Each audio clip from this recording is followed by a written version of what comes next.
أعوذ بالله من الشيطان الرجيم بسم الله الرحمن الرحيم اللهم صل على محمد وعلى آل محمد كما صليت على إبراهيم وعلى آل إبراهيم إنك حميد مجيد اللهم بارك على محمد وعلى آل محمد كما باركت على إبراهيم وعلى آل إبراهيم إنك حميد مجيد رب اشرح لي صدري ويسر لي أمري واحلل لساني يفقهوا قولي সমস্ত প্রশংসা আছে দ্বিতীয়বারের মালিক আল্লাহ সুবহানাহু ওয়া তাআলার জন্য, যে আল্লাহ সুবহানাহু ওয়া তাআলা তার এই পবিত্র জুম্মাবারে তার ঘরে নিয়ে এসে ইবাদত করার তৌফিক দান করেছেন। এই জন্য শুকরিয়া স্বরূপ বলি আলহামদুলিল্লাহ। এবং আল্লাহ সুবহানাহু ওয়া তাআলার কাছে আমরা দোয়া করি আল্লাহ সুবহানাহু ওয়া তাআলা আমাদের সকলকে তার সহি দিন বোঝা, ইবাদত করা এবং তার কাছে আসার তৌফিক দান করুন। আজকে যে বিষয়টা নিয়ে আলোচনা করব সেটা আমরা ইবাদত নিয়ে আলোচনা করছিলাম, বিশেষ করে সালাতের উপর। রোজা একটা ইবাদত, তো সালাতের উপর আমরা বিশেষ করে আলোচনাটা করছিলাম। এবং আগের দিন আমরা যে আলোচনাটা করেছিলাম তার একটু সংক্ষিপ্ত সামারি শুনে নিই। যে বলেছিলাম যে তিনটে অংশ আছে, একটা হচ্ছে ঈমান, একটা হচ্ছে কাজ, আর একটা হচ্ছে ইবাদত। এই তিনটের মধ্যে কি সম্পর্ক? তো হচ্ছে কি যে কাজ হচ্ছে আমার পরিচিতি, এইটাই একটা মানুষের প্রকৃত পরিচয়, যেটা একদিন আলোচনা করেছিলাম। এই কাজটা আর ইমানটা হচ্ছে একটা মানুষের অস্তিত্বের প্রকাশ, মনের মধ্যে তা থাকে। আর ইবাদতটা কি? এই ইমান আর কাজের ব্যালেন্সটাকে রেখে দেয়। কারণ আমার পরিচয়টা কেমন হবে সেটা আমার চিন্তা ভাবনার উপর নির্ভর করছে। আর অ্যাজ এ মানুষ হিসেবে পৃথিবীর বুকে এসে বিভিন্ন সিচুয়েশনের মধ্যে পড়ে আমরা কিন্তু সেই আমার পরিচিতিটাকে সঠিকভাবে তৈরি করতে ব্যর্থ হই। যেভাবে আল্লাহ সুবহানাহু ওয়া তাআলা বলেছে যে অ্যাজ এ হিউম্যান বিং, তুমি মানুষ হিসেবে, আমার প্রতিনিধি হিসেবে, খলিফা হিসেবে, প্রতিনিধি হিসেবে তুমি পৃথিবীকে আপন করে নেবে এবং পৃথিবীর আমার সৃষ্টিকে তুমি যত্ন করবে যেভাবে তোমার যত্ন করা উচিত আমার আদেশ অনুসারে। এই বিশ্বাসটা, এই বিলিভটা একটা বান্দা বা মুমিনের মধ্যে তৈরি করা এবং তার কর্মে এটাকে প্রকাশ ঘটানোটা একটা মুমিনের দায়িত্ব। কিন্তু দেখা যায় যেগুলো সিচুয়েশনে মানুষ সেটা করতে ব্যর্থ হয়।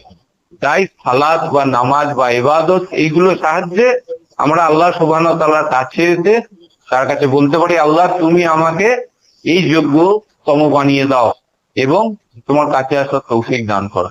তো এই ছিল আলোচনার পার্ট। তারপর বলেছিলাম কিছু আলোচনা করব, বিষয়ে তিনটে মূল আলোচনা করব। যে আর একটা সালাতের যে পার্ট আছে গ্র্যাটিটিউড হাইয়েস্ট লেভেলে, সেটা একটা আলোচনা হবে ইনশাআল্লাহ, যে তৌফিক দান করে। আর একটা হচ্ছে যেটা দাওয়াত দিতে গেলে সালাতের বিভিন্ন সময় যখন মানুষের সঙ্গে কথা বলা হয় তখন বলা হয় নামাজি কি একটা মানুষকে সঠিক পথ দেখায়? নামাজ করেও তো মানুষ খারাপ কাজ করছে। তার একটা অর্থ হচ্ছে নামাজ না করেও তো আমি ভালো কাজ করতে পারি। এটার একটা ডিটেলস আলোচনা যদি আল্লাহ তৌফিক দান করে। আর একটা হচ্ছে কি অনেক সময় এটা কম কিন্তু শোনা যায় যে আমি তো অনেক নামাজ ফামাজ পড়লাম, কিছুই তো পাওয়া গেল না, এত ইবাদত করে আল্লাহর কাছে কিছুই করার। এর একটা আলোচনা। এই মূলত তিনটে আলোচনা ইনশাল্লাহ করবো। তার মধ্যে আজকে গ্র্যাটিটিউড এই পার্টটা করবো। তো তার জন্য যে কোশ্চেনটা আছে, যে বললাম যে নামাজ কি একটা মানুষকে প্রকৃত করতে ভালো কাজ করাচ্ছে? নামাজ পড়েও তো লোকে খারাপ কাজ করছে, তাহলে আমি নামাজ পড়ে কি করবো? আমার অন্তর পরিশুদ্ধ থাকলেই হচ্ছে। এই কথাটা বারবার শোনা যায়। এইটার উপর আলোচনাটা শুরু করবো। একটা অংশ গ্র্যাটিটিউডেও আছে। তারপরে যেটা বললাম মানে ধন্যবাদ দেয় আল্লাহকে, আর কি আল্লাহর প্রতি কৃতজ্ঞতা বোধ, গ্র্যাটিটিউড তোমার। আর দুটো যে থাকতে যদি কাজ করা সম্ভব হয় ইনশাআল্লাহ করবো। তো এই যে কোশ্চেনটা মানুষের মনে আসে যে আমি নামাজ পড়ে, নামাজ না পড়েও তো ভালো কাজ করা যায়। ওই ব্যক্তিটা নামাজ পড়ে, অর্থাৎ ওই ব্যক্তিটা নামাজ পড়ে খারাপ কাজ করছে, আমি নামাজ না পড়ে ভালো কাজ করছি। বলার অর্থ হচ্ছে আমি নামাজ পড়বো তখন যখন আমি ভালো কাজ করতে পারবো। এটা একটা কমন প্যাটার্ন দেখা যায় মানুষের মধ্যে, যে নামাজের সঙ্গে এইভাবে আমরা সম্পর্কটাকে জড়িয়ে ফেলি। এবার এটা কতটা ঠিক কতটা বেসিক সেটা আলোচনা করছি, যতটা আল্লাহ তৌফিক দান করে। তো এই বিষয়ে এটা ঠিক যে নামাজের উদ্দেশ্য সম্পর্কে আল্লাহ বলেছে কি নামাজ অশ্লীল বেহুদা কাজকে দূরে রাখে। এবং ফার্স্ট যে আমরা আলোচনা করেছিলাম কি বললাম, যে একটা পরিপূর্ণ বিলিভার হওয়ার জন্য, আল্লাহ যেমন বলেছে তেমন হওয়ার জন্য কিন্তু আমাদের নামাজটাকে ইউজ করা দরকার, বিষয়ে কোনো সন্দেহ নেই। কিন্তু পয়েন্ট যখন এসে যায় যে নামাজের সঙ্গে যখন আমরা এটা গুলিয়ে ফেলি, যে একটা মানুষের ভালো হওয়া না হওয়া কে যখন ভুলিয়ে ফেলি, এই সম্পর্কটাকে যখন মিক্স করে ফেলি, তখন জিনিসটা কিন্তু কমপ্লিকেটেড হয়ে যায়। সেই জিনিসটার উপরই আলোচনাটা মূলত থাকবে, এটা বিষয়ে কোনো সন্দেহ নেই। একটা মানুষকে ভালো কাজ করতে হবে, নামাজ তাকে ভালো কাজে উৎসাহিত করবে, তাকে সাহায্য করবে, এটা কোনো সন্দেহ নেই। তাই ওটা নিয়ে আলোচনা করব না। এইবার যদি এইটাকে বুঝতে হয়, তাহলে দুটো জিনিস আমাদের করে বুঝতে হবে। একটা হচ্ছে যে সোশ্যাল স্ট্রাকচার বা রাষ্ট্রিক প্রসেস, মানে একটা রাষ্ট্রের যে প্রসেসে চলে, একটা সোশ্যাল মানে সামাজিক ব্যবস্থা যেভাবে চলে সেটা একটু বুঝবো। আর একটা হচ্ছে যে কৃতজ্ঞতা বোধের যে গ্র্যাটিটিউডের যে প্রসেসটা, সেটাকে হালকা করে বোঝার চেষ্টা করবো। তো একটা রাষ্ট্র কিভাবে চলে, আমার সব বিষয়ে কি রাষ্ট্র আমার কাছে পরামর্শ করে?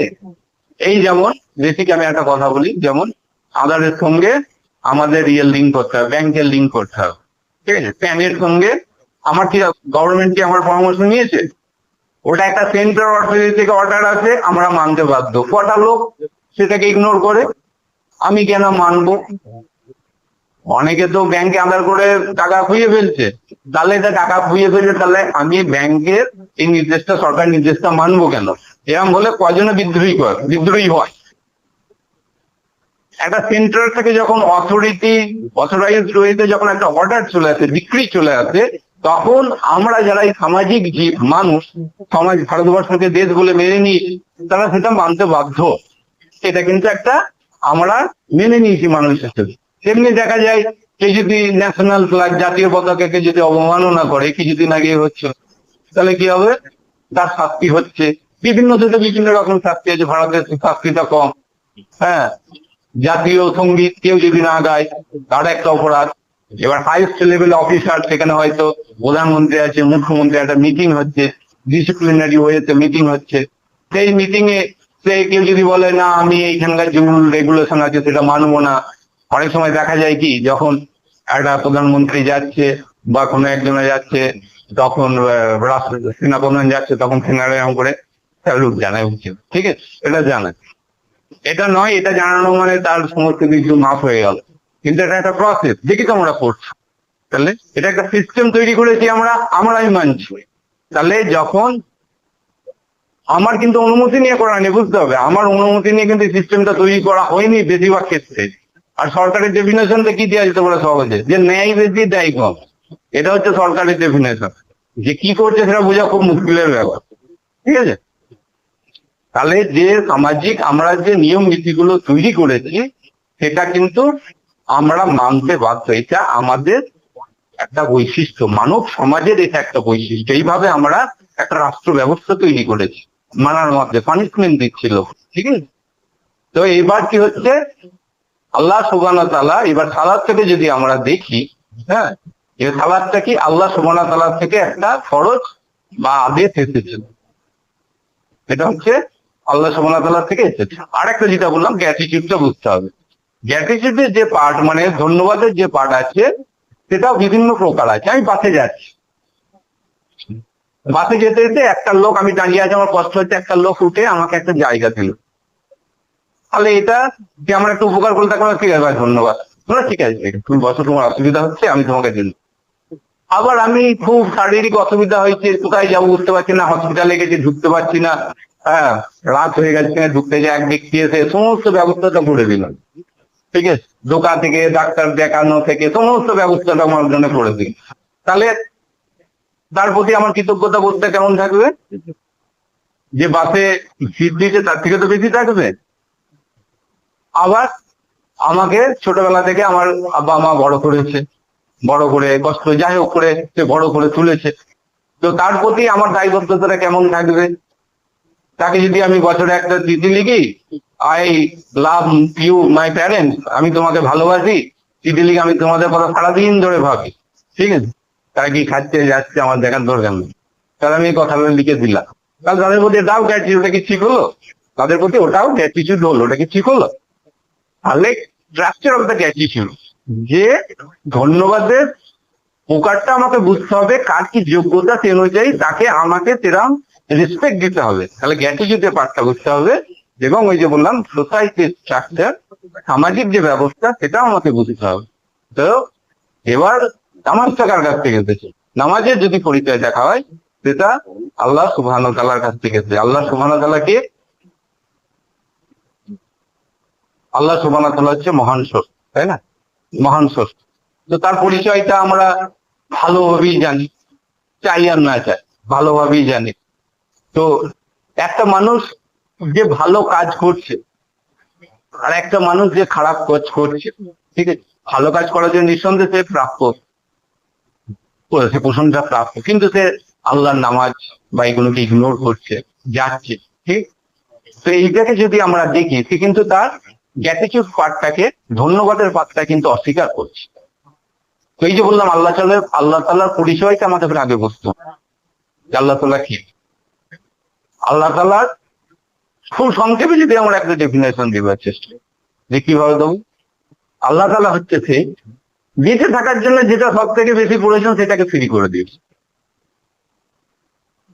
খুব সংক্ষেপে একটা পরিচয় দিল, বেঁচে থাকার জন্য যেটা সব থেকে বেশি প্রয়োজন সেটা ফ্রি করে দিয়েছে। তাহলে তার প্রতি আমার দায়বদ্ধতা বা কৃতজ্ঞতা বোধটা কিরম থাকবে? এটা তো মানুষ, আমি তো নিজে উপলব্ধি করছি। বেঁচে থাকার জন্য বেশি সব থেকে কি প্রয়োজন? অক্সিজেনের প্রয়োজন, ঠিক আছে। লাংস গুলো ফাংশন হওয়া প্রয়োজন, যেগুলো আমাদের পার্ট আছে দেহে, সেগুলো প্রয়োজন। তো সেই বেঁচে থাকার জন্য সেই জিনিসগুলোকে ফ্রি করে দিতে। তাহলে আল্লাহ সুবহানাহু ওয়া তাআলার এটা হচ্ছে একটা পরিচয়। তো সেই পরিচয়টাকে যদি আমি সামনে রাখি, তাহলে তার প্রতি আমার দায়বদ্ধতা কেমন হওয়া উচিত? সে যদি কোনো জিনিস বলে থাকে সেইটাকে মানা বা না মানার দায়বদ্ধতা আমার প্রতি কেমন, এই বিচারটুকু আমি করতে পারি। আল্লাহ সুবহানাহু ওয়া তাআলার তরফ থেকে এই নামাজটা এসেছে একটা সেন্ট্রাল অর্ডার থেকে। এটা কারো ব্যক্তিগত অর্ডার নয় যে না একে ব্যক্তিগত রূপে নামাজ পড়া, সবাইকার জন্য এসেছে। যে বললাম সেন্টার থেকে এসেছে, বাজার থেকে ব্যাংকের লিঙ্ক করে এটা সেন্টার থেকে আল্লাহ সুবহানাহু ওয়া তাআলা সকলের জন্য পাঠিয়েছে। এবার মাঝখান থেকে আমি এসে বলছি আমি তো হচ্ছে ভালো মানুষ, আমি সবসময় আল্লাহকে মনে মনে ভালোবাসি, আল্লাহ যে অর্ডার পাঠিয়েছে সেটা আমার জানার দরকার। আমি তো আল্লাহকে ভালোবাসি, তাহলে আল্লাহ যে অর্ডারটা পাঠিয়েছে, আল্লাহর প্রতি তোমার যে দায়বদ্ধতাটা আছে, তোমাকে যে এত জিনিস তোমাকে ফ্রি দিয়েছে, আর তুমি বলছো কি যে আমার ওটা দরকার নেই, আল্লাহর অর্ডারটাকে বোঝার দরকার। এটা কি ঠিক হচ্ছে মানুষ হিসেবে? তো সেই জায়গাটা আমাদের করে বুঝতে হবে যে আল্লাহ সুবহানাহু ওয়া তাআলা আমাদের করে কি দিয়েছে এবং তার কি পাওয়ার যোগ্যতা আছে। সেই জায়গাটা আমরা যদি নির্ণয় না করতে পারি, সেটাই কি আমার জ্ঞানের ব্যর্থতা। এটা হচ্ছে আমার জ্ঞানের ব্যর্থতা। আর এইটা নামাজটা কি, এটা হচ্ছে একটা অথরিটি, এটা অর্ডার হিসেবে সকলের জন্য এসেছে। আমি যদি বলি যে আমি মানবো না, একটা দেশে যেতে গেলে ভিসার প্রয়োজন, আমি মানুষ, আমি কেন একটা দেশে ভিসা দিতে যাব? কে যদি বলে তাহলে সে অন্য দেশে ঢুকতে পারে কি পারবো? সিস্টেমটাকে তো সম্মান করতে হবে। এটা আল্লাহ তরফ থেকে এসেছে একটা সিস্টেম।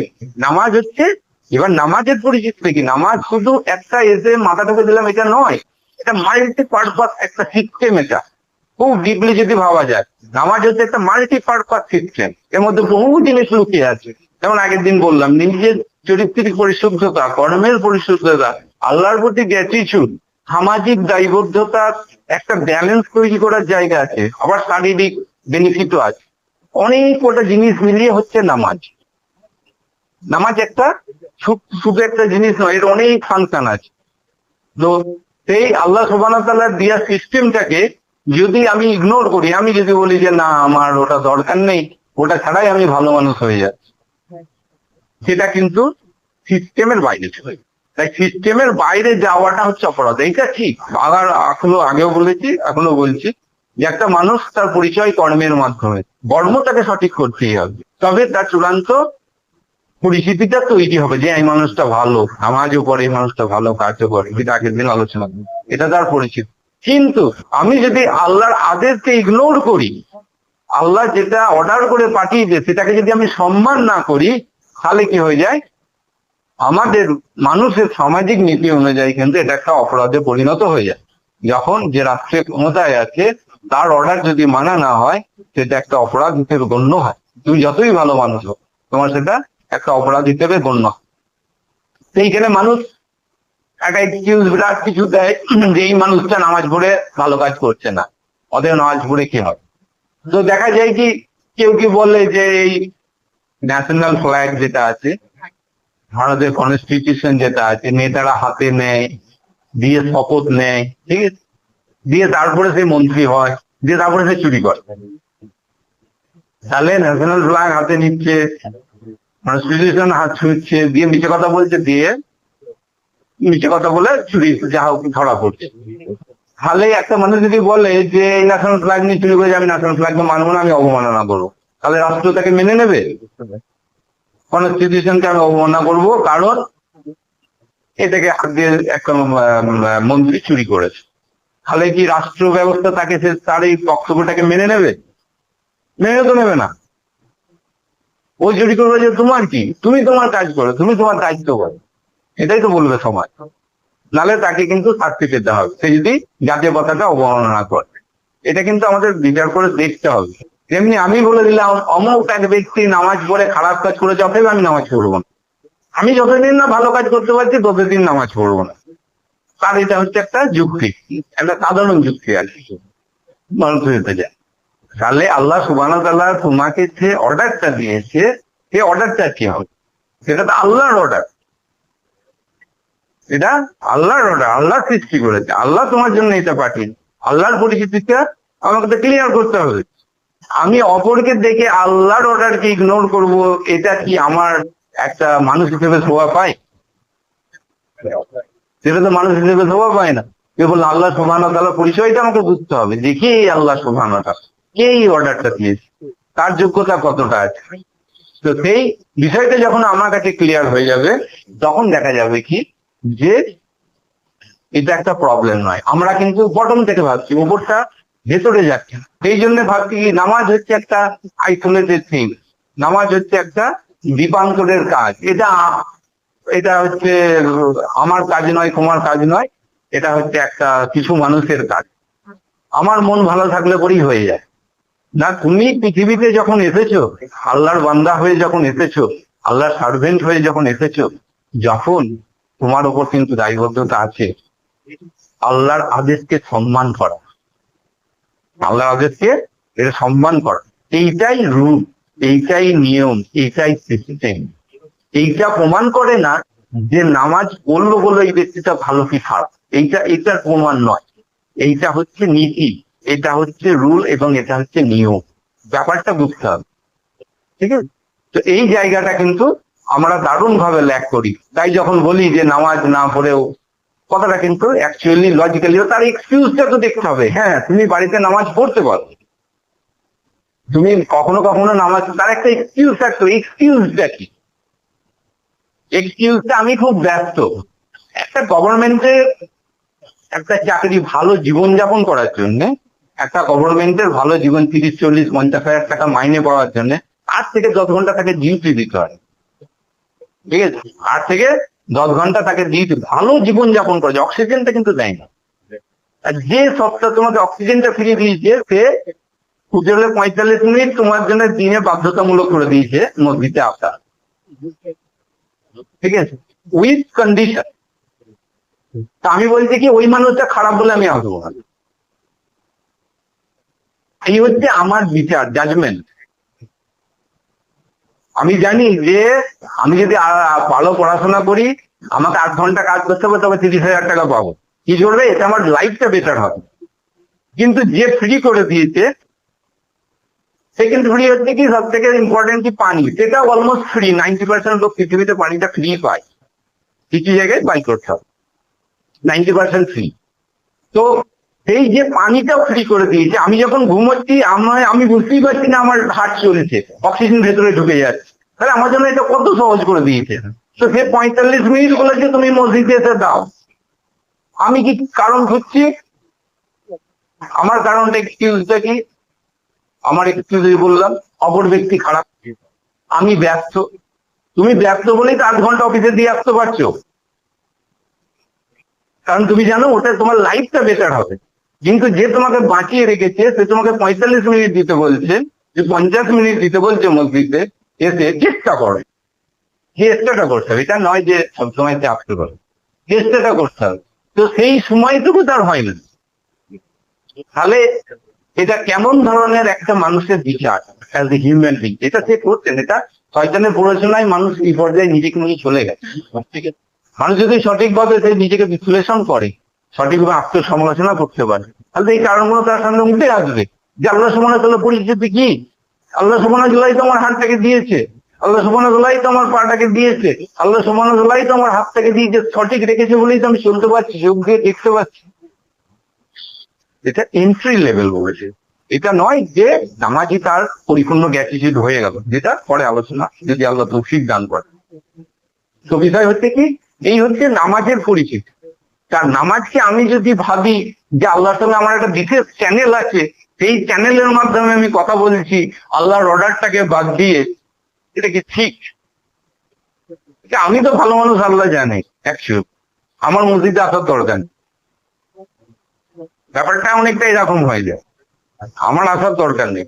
যেমন নামাজ পড়াটা ধরে একটা সুস্থ মানুষের মসজিদে আসাটা, এটা আল্লাহর প্রতি তার সম্মান জানানো উচিত, এটা তার প্রতি সম্মান জানানো উচিত যে সে ডাকছে, সে অর্ডার দিয়েছে, আমার জীবনে তার এতটা অবদান আছে, অতএব আমার এটা আসার দরকার। আমার মনের এই অনুভূতিটুকু অন্ততপক্ষে যেন নষ্ট না হয়, যে কেন আমাকে মসজিদে আসতে হবে, এই অনুভূতিটুকু যেন নষ্ট না হয়ে যায়। তাহলে কি আমাদের মাঠে কিন্তু আমরা জবাব দিতে পারবো না, কারণ এটা আমার ম্যান্ডেটরি। যে আমাকে অক্সিজেনটা ফ্রি করে দিয়েছে, যে আমাকে পানিটা ফ্রি করে দিয়েছে, যেটা আমার বাঁচার জন্য সব থেকে বেশি প্রয়োজন, তার প্রতি অন্ততপক্ষে একটু গ্র্যাটিটিউডের প্রাথমিক লেভেলটা আমি অন্ততপক্ষে পূরণ করি। এটা শেষ নয়, এটা আমি পূরণ করি। তাই আমার আন্তরিকভাবে চেষ্টা করা দরকার যে সমাজকে পড়া, যদি কোনো কারণে মসজিদে এসে কোনো কারণে, যদি কঠিন কারণে যদি করতে না পারি মসজিদে, তাহলে বাড়িতে বলবো। নাহলে একটা বান্দার সবসময় উচিত আল্লাহর আদেশকে তার যোগ্যতা অনুযায়ী তাকে সম্মান জানানো। যদি সম্মান না জানানো হয়, এটা কিন্তু একটা অপরাধে পরিণত হয়ে যাবে। রুল বাই রুল, আমাদের সামাজিক যে নীতি বললাম, রাষ্ট্র যে নীতি আছে, সেই অনুযায়ী কিন্তু এটা একটা অপরাধে, জাতিসংঘের সামনে না দাঁড়ালে সেটা একটা অপরাধ হয়ে জেল হয়ে যায়, মাথায় রাখ। আর যে আল্লাহ সুবহানাহু ওয়া তাআলা আসমান জমিন সৃষ্টি করে আমার জন্য এত কিছু করেছে, তার হুকুমকে আমি যদি ইচ্ছাকৃত ভাবে ইগনোর করি, সেটা কেমন করে একটা ভুল হতে পারে, ভালো কাজ হতে পারে আমার অন্তরের দ্বারা, সেটা আমাকে ভেবে দেখতে হবে ভালোভাবে, যে আমি কোন জায়গায় অবস্থান করছি অ্যাকচুয়ালি, আমার বিচার বুদ্ধির দিক থেকে এই জিনিসটা বুঝতে হবে। তো এইখানে হচ্ছে আলটিমেটলি কে লাভবান, এটা একটা খুব গ্রেটার কোয়েশ্চেন। আমি মসজিদে আসতে পারছি না, I am a loser at the end of. Allah আমাকে সৃষ্টি করেছে, এলে আল্লাহরও লাভ হচ্ছে, যে বান্দা সৃষ্টি করেছে আল্লাহ বলে, আল্লাহ লুজার না, আল্লাহরও লাভ হচ্ছে। অ্যাকচুয়ালি লাভ কে? অ্যাকচুয়ালি লাভ হচ্ছে তার শয়তান। কারণ সে আল্লাহ সুবহানাহু ওয়া তাআলার কাছে ওয়াদা করেছিল কি, যে তোমার এই বান্দাকে, তুমি যাকে সৃষ্টি করেছো আমার থেকে বেটার বলছো, ওকে আমি জান্নাতে ঢুকতে দেবো না, ওকে আমার সাথে জাহান্নামে নিয়ে যাও। এটা কিন্তু ওয়াদা করেছিল। একটা মানুষ জীবনে আলটিমেটলি কি লুজ করে বলি না, ইটার্নাল কোশ্চেন গুলোকে মানুষকে আগে তার জীবনে বুঝতে হবে, তাকে সঠিক উত্তর খুঁজতে হবে, তবে একটা মানুষ জীবনে সফল। ইটার্নাল কোশ্চেন, একটা মানুষ জীবনে কি লুজ করে, এই কোশ্চেনটা মানুষকে তার নিজের মনকে দৃঢ়ভাবে জিজ্ঞাসা করতে হবে। A person lose nothing except time in his life. একটা মানুষ তার জীবনের সময় ছাড়া কিচ্ছু নষ্ট করে না। এটা আল্লাহ সুবহানাহু ওয়া তাআলা ওয়াদা করেছে, তুমি পৃথিবীর বুকে যেটাকে নষ্ট মনে করছো, যেটা তুমি হারাচ্ছ, তোমার পরিবার, তোমার পরিস্থিতি, যেটা তুমি হারাচ্ছ, সেটা তুমি একদিন ফেরত পেয়ে যাবে। What you are losing you will find one day, what is broken it will be fixed. যেটা ভেঙে গেছে সেটাকে আমি একদিন ঠিক করে দেবো, যেটা তোমার হারাচ্ছে সেটাকে আমি তোমাকে একদিন পাইয়ে দেবো। কিন্তু তোমার কাছে যেটা তোমার হাত থেকে বেরিয়ে যাচ্ছে, সেটা হচ্ছে তোমার দায়িত্ব আর তোমার সময়। সময়ের সঙ্গে তোমার যে দায়িত্বটা ছিল, সেই দায়িত্বটা তোমার হাত থেকে কিন্তু বেরিয়ে যাচ্ছে। আলটিমেটলি কি হচ্ছে, আমি অপরকে দেখে এই যে মসজিদ থেকে এলাম না, আমি তার গ্র্যাটিটিউড বা আমার আল্লাহকে ধন্যবাদ জানার প্রাথমিক সময়টুকু আমার জীবন থেকে নষ্ট করছি। আলটিমেটলি কিন্তু এইটাই আমি লুজ করছি, আর অন্য কিন্তু প্রকৃত অর্থে আমি কিন্তু কোনো কিছু লুজ করি না। আল্লাহকে ধন্যবাদ জানানোর একটা যে বিরাট অপরচুনিটি আমার সামনে ছিল, সেই অপরচুনিটি এবং নিজেকে পরিশুদ্ধ করে, এই যে আগের দিন আগে যেটা বলেছি, পরিশুদ্ধ করে আল্লাহ যদি পাশে দাঁড়িয়ে যায় তোমার আর পৃথিবীতে কি দরকার, তোমার কিচ্ছু প্রয়োজন নাই, এই বিশ্বাসটুকু যেদিন আমি অর্জন করবো, তার ক্ষমতাকে যেদিন আমি অনুভব করব, সেদিন তো আমার কোনো কিছু প্রয়োজন হবে না। সেইটার জন্য আমাকে আরো বেশি বেশি করে সালাতের সঙ্গে নিজেকে যুক্ত করতে হবে এবং কোরআনের অমৃত ধারার সঙ্গে নিজেকে রাখলে এই অ্যাটিটিউডটা বা এই ভাবটা মানুষের মধ্যে কি সুন্দরভাবে আসতে পারে। তাই আমরা সকলে চেষ্টা করি যে আন্তরিকভাবে আমরা যেন নামাজ নয়, বাড়িতে নয়, মসজিদে এসে পড়তে পারি। কারণ এটা আল্লাহ সুবহানাহু ওয়া তাআলার আদেশ, যে আল্লাহ সুবহানাহু ওয়া তাআলা অক্সিজেনটা ফ্রি করে, যার কোনো কোশ্চেন করবো না, এই ব্যক্তি খারাপ, ওই ব্যক্তি ভালো, ওই ব্যক্তি মন্দ না, আল্লাহ সুবহানাহু ওয়া তাআলার আদেশ তিনি দেখেছেন, যে অক্সিজেন আমাকে ফ্রি করে দিয়েছে, তার আদেশ মানার জন্য আমি এইখানে আসবো। দ্যাট ইজ মাই ডিউটি, এটা আমার রেসপন্সিবিলিটি, নালে আমি কিন্তু শয়তানের খপ্পরে পড়ে থাকবো। তা আল্লাহ আমাদের সকলকে এই দায়িত্ববোধকে বোঝার তৌফিক দান করুক। ওয়া আখিরু দাওয়ানা, পরে করতে পারি।